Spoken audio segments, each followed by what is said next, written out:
Test 2. You will hear a number of different recordings and you will have to answer questions on what you hear. There will be time for you to read the instructions and questions, and you will have a chance to check your work. All the recordings will be played once only. The test is in 4 sections. At the end of the test, you will be given 10 minutes to transfer your answers to an answer sheet. Now turn to Section 1. Section 1. You will hear a telephone conversation between an employer from the Wild Dunes Spa and Resort and an applicant. First, you have some time to look at questions 1 to 5.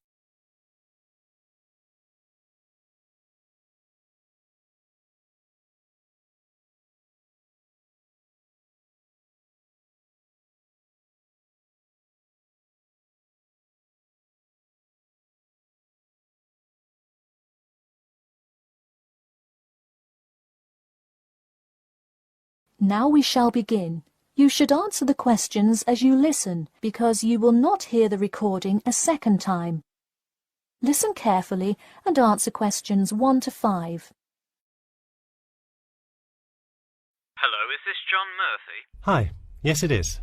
Hi, John. This is Ed Heisenberg from the Wild Dunes Spa and Resort, calling about your application for our lifeguard position. Do you have a few minutes to talk? Yes, absolutely. Great. Could you give me your address? Sure. My address is 45 Elsinore Court. I'm sorry, was that Eleanor? Could you spell that for me? Sure. It's Elsinore. E-L-S-I-N-O-R-E. Okay, thanks. And is this the number we should reach you at in the future? 099885767? No, that's my home phone. But let me give you my mobile number instead. 077-896-245. Call me on that one. Okay, I'll make a note of that. Could you tell me your availability? Sure. I'm usually available during afternoons or weekends. I'd prefer not to be scheduled on weeknights because I work part-time as a waiter. That shouldn't be a problem, since we don't stay open very late anyway. And do you have any other employment experience? Yes, I've worked at a few other places. I was the baseball coach at Richmond High School last season. I see. And do you have any other experience that you would like us to note on your application? Yes. Last year I worked at the beach as a rescue diver. Rescue diver? That sounds intense. Well, it's really just like being a lifeguard, except in the ocean instead of pool. So kind of like being a lifeguard at the world's largest pool. I see. Before you hear the rest of the conversation, you have some time to look at questions 6 to 10.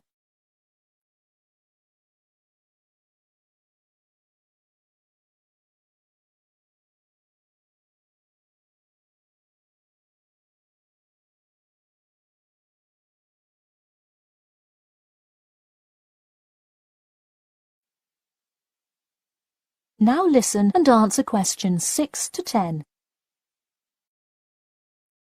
So could you tell me about the relevant skills you have? I'm guessing a lot given your experience. I'm CPR certified and have 2 years of diving experience. Great. It sounds like you are well qualified for this position. When does your CPR certification expire? I think in November, but let me quickly check my CPR card. Actually, it expires in October. Okay, so regardless, you have it through the end of the summer. When is your ideal time to work? Since I work in the restaurant on weeknights, I like weekends best, specifically Saturday mornings. I see. We do already have a lot of staff available on Saturdays, but I do need an early morning shift lifeguard. How early could you work Saturday morning? I can get there by 6 o'clock if need be. You'll be happy to know we open a little later than that, but I'll put you down for Saturday mornings here. Oh, awesome. I can't wait to get started. How about you come in next Saturday, the 12th? That sounds good. Great. We can figure out other shifts for you to work when you come in then. One last thing, just out of curiosity, where did you hear about us? I heard your ad on the radio while I was driving this morning. You know, I think you're the first person who has responded to our radio ads. It's almost always people who have seen us in the newspaper. Yeah, I don't have time to read through the newspaper every morning. I have plenty of time in the car to listen to radio ads. That makes sense. Well, thanks for your time, and we'll look forward to seeing you on the 12th. That is the end of section 1. You now have half a minute to check your answers.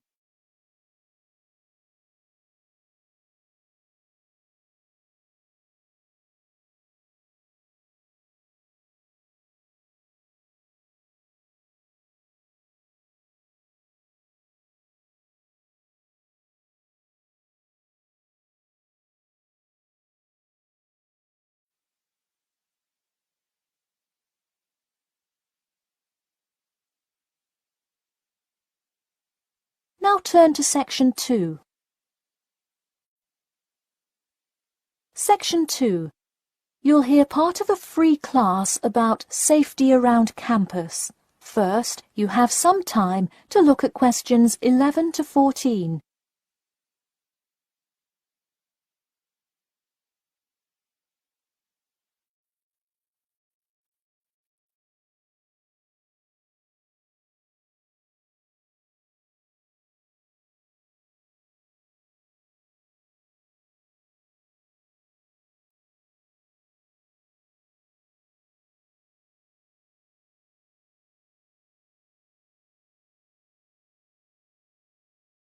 Now, listen carefully and answer questions 11 to 14.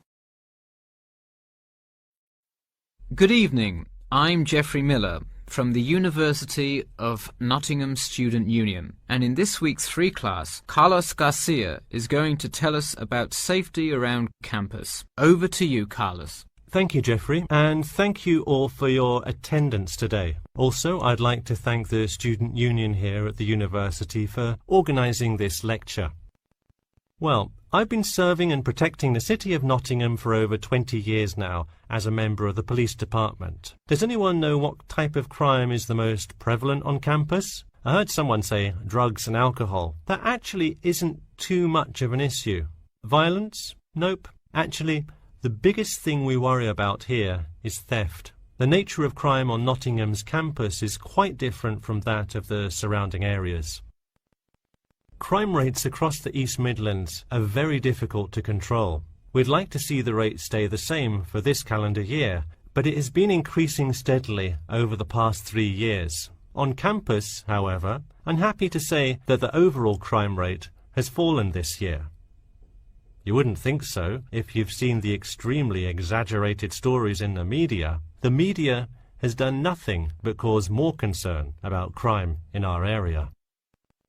Even the crime shows you see today are a little bit far-fetched, but at least viewers know they're not real events. We'd really like to see more factual news articles out there so the public can have a rational sense of the safety level of our society. Before you hear the rest of the talk, you have some time to look at questions 15 to 20.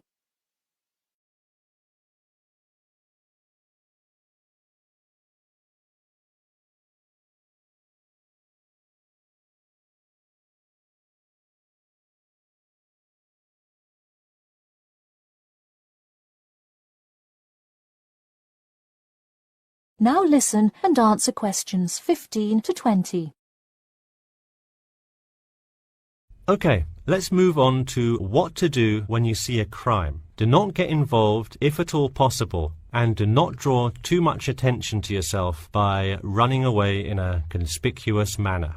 Though most likely, and hopefully, you will not have to experience this situation, if you are being mugged, please do not try to resist. Instead, be compliant and seek help after the incident.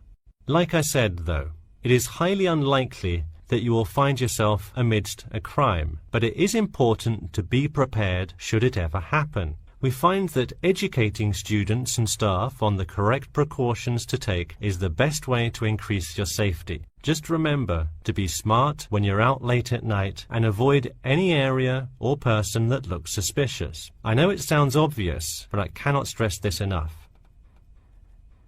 It's also not a bad idea to have your mobile phone with you at all times, but be careful. If you're chatting on your smartphone on your way home, you're a prime target for thieves.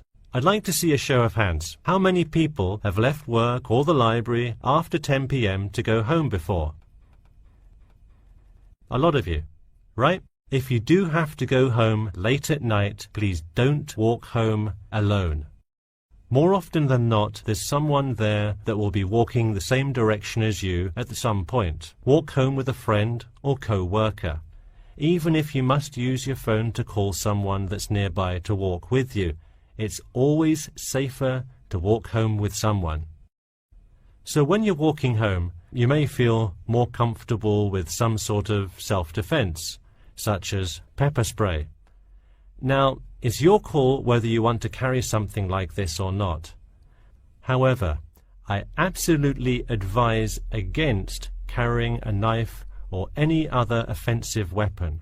All too often, they can be used against you if you're disarmed, putting yourself in more danger.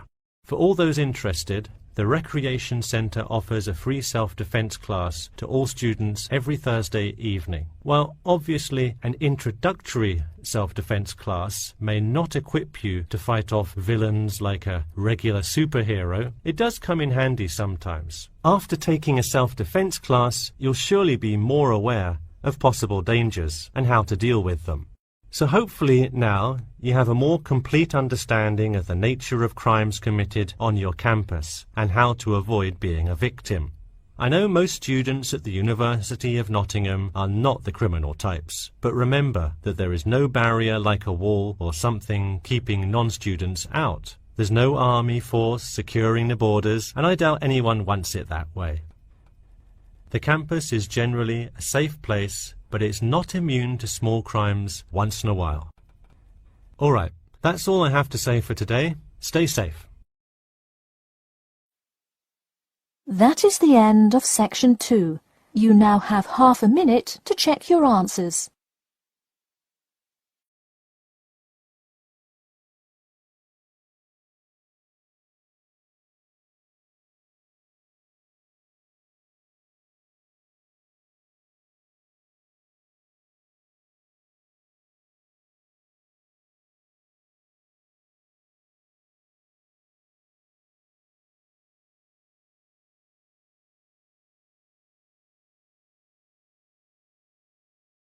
Now turn to section 3. Section 3. You will hear a student called Bobby talking to his tutor about the research project. First, you have some time to look at questions 21 to 23.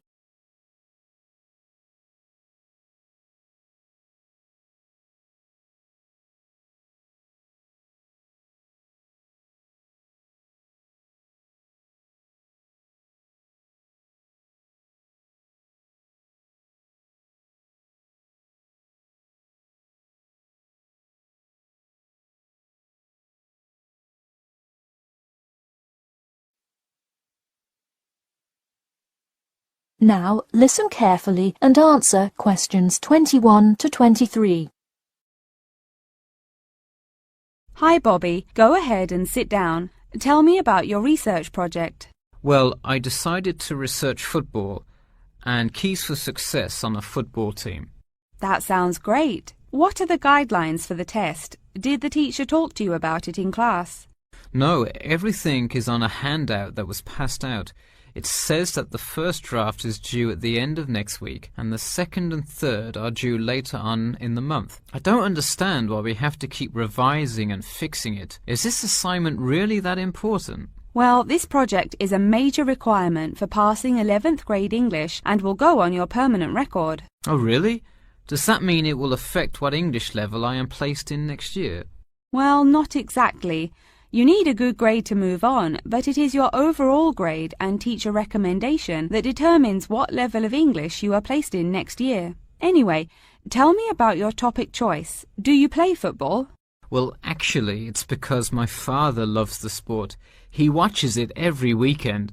Cool. It's a good idea to report on something you're interested in. Before Before you hear the rest of the talk, you have some time to look at questions 24 to 30.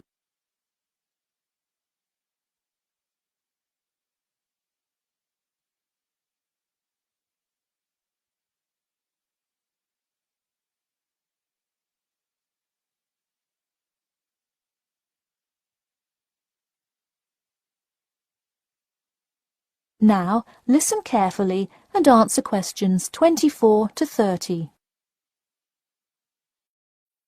I see you worked hard calling players and the head coach to talk, so let's see what information you got.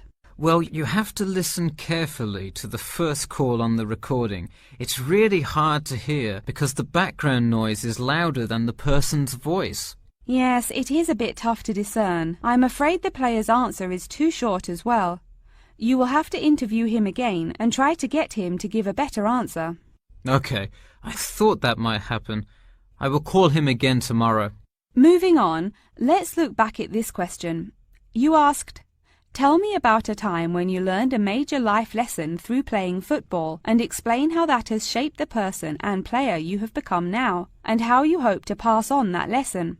It is a great idea for a question, but in an oral interview it is far too complex. I would advise you to break it up into multiple parts to get a better response.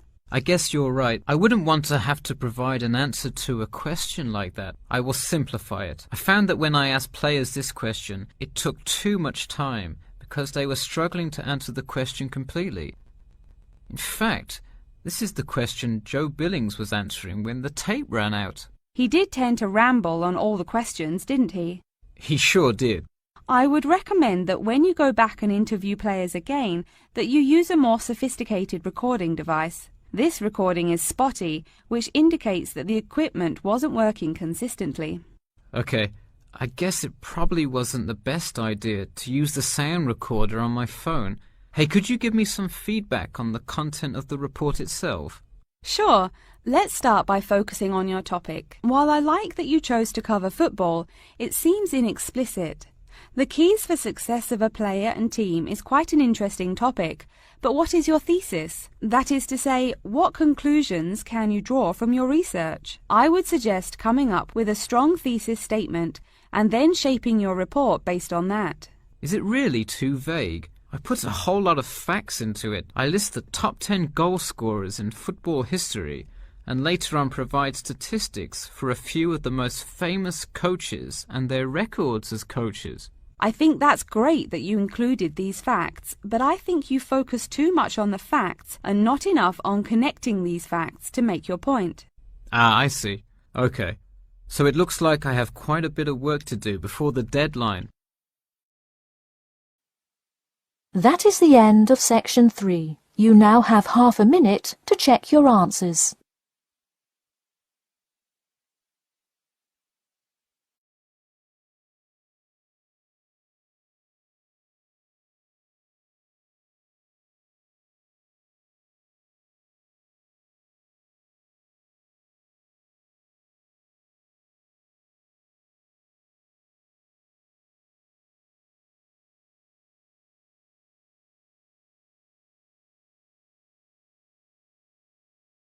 Now turn to section 4.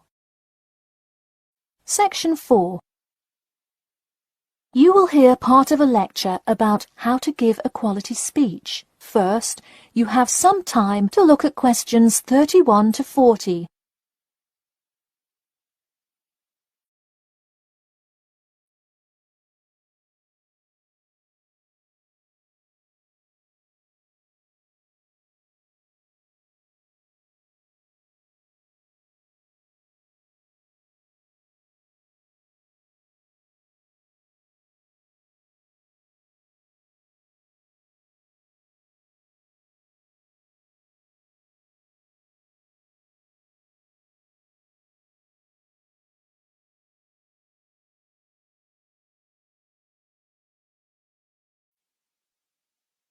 Now listen carefully and answer questions 31 to 40.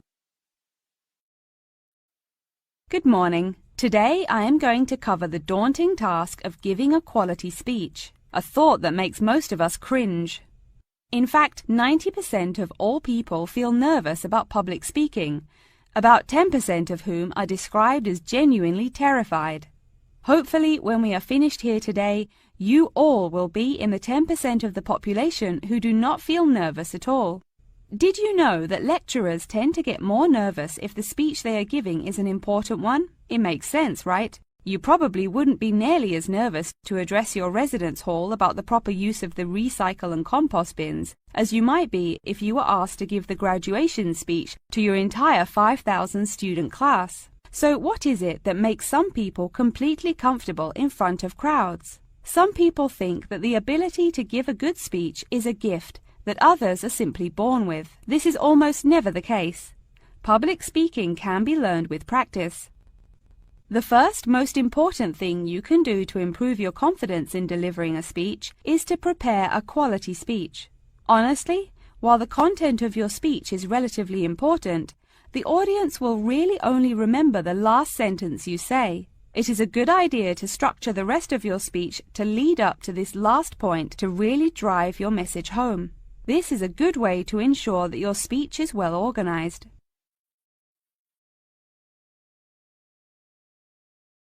Once you are confident in the quality of the speech you have written, the rest is just about your stage presence.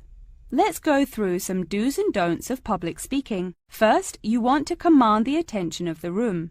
Do not, I repeat, do not proceed with your speech until the audience is paying attention. Even Martin Luther King Jr.'s I Have a Dream speech wouldn't have made any difference in the world without the undivided attention of his audience. To continue with the I Have a Dream example, one of the reasons that MLK was such an effective orator was his ability to speak with passion and engage with his audience. That sort of charisma does not come from reading straight from paper. Don't get me wrong, it is a good idea to write your main ideas down on a note card, sheet of paper or something. But one factor that will consistently lead to a boring, forgettable speech is writing down your entire speech. Do not write your full speech down. If you are constantly reading your paper, you are not making eye contact with your audience, and thus failing to really express the feeling that goes with your ideas. I advise you write 1 or 2 ideas, so if you suddenly draw a blank, you have something to jog your memory. If you've written a good speech that you believe in, those ideas should be sufficient to keep you on track. Once you have those ideas written down, give your speech a few practice runs in front of the mirror, into your sound recorder on your phone, or with a friend before it comes time to address a crowd. That way, you can hear how the ideas come across, make sure there are no abrupt transitions, and find out whether you are talking too fast or too slow. Timing is important. Make sure you time yourself beforehand to see how long your speech is. That is pretty much it. With practice, you'll be able to deliver an expert speech that engages and even maybe inspires your audience. Just remember, speak with emotion. No one wants to listen to someone reading from a script. As I come to a close in my speech, I'll point out that I have employed all of these tips that I have covered. I practiced my speech ahead of time and timed it, and I can even show you my one small index card with just 3 simple bullets on it. It's as easy as that. That is the end of section 4. You now have half